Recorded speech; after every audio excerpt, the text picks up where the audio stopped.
Join me to lunge Ace and Melon this morning. So this is part one with Ace. So I'm just showing you what I've set up. So 3 trot poles and 3 walk poles on opposite sides of the circle.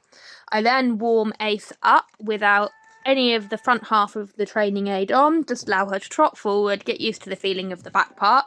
So I am trialling the equi-ami for them both at the moment. Here you can see me attaching it.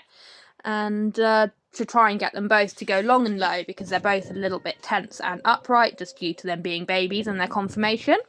So I then get her used to the feeling of having the front part on. It is quite loose and you can see she is starting to think about stretching down into it. I then walk her over the walk poles. I'm quite close to her at this point and I do this a couple of times just to show her exactly what I want from her before I add in the trot poles. So I just walk her on a circle, let her just have a little look, have a little stretch, have a little think about what's being asked of her, and so that she knows that she doesn't have to just rush and run over the poles, because that's not the idea that I want.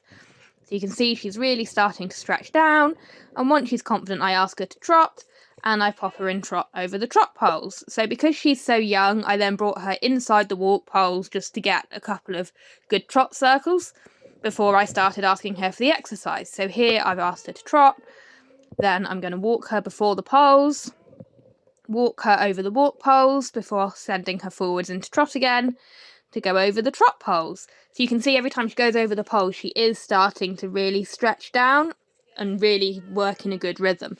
So I do the same on the other rein as well. So walk her over the poles, then send her forwards into a trot, trot over the trot poles, walk over the walk poles.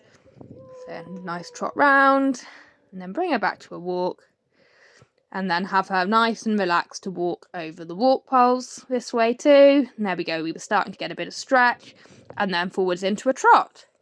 That I was really pleased over the trot pole. She didn't have that kind of like half stutter step that she sometimes does before them. She's really starting to judge them a bit better. And there we go. Super happy with her, with what she's offering here. Really nice and relaxed. And there we go, she really started to stretch. It was only for a split second, but that split second is always really nice to see with the young horses. I'm always just after split second improvements. I'm not particularly after anything else. So we got that, so nice big scratch, and take off the front part of the training aid again before I call her off. So again, yeah, just take it off and then I let her walk. I really like doing this because you can start to see what improvements have been made. So yeah, that's Ace's session, and tomorrow I will show you Melon's session for the day. Bye!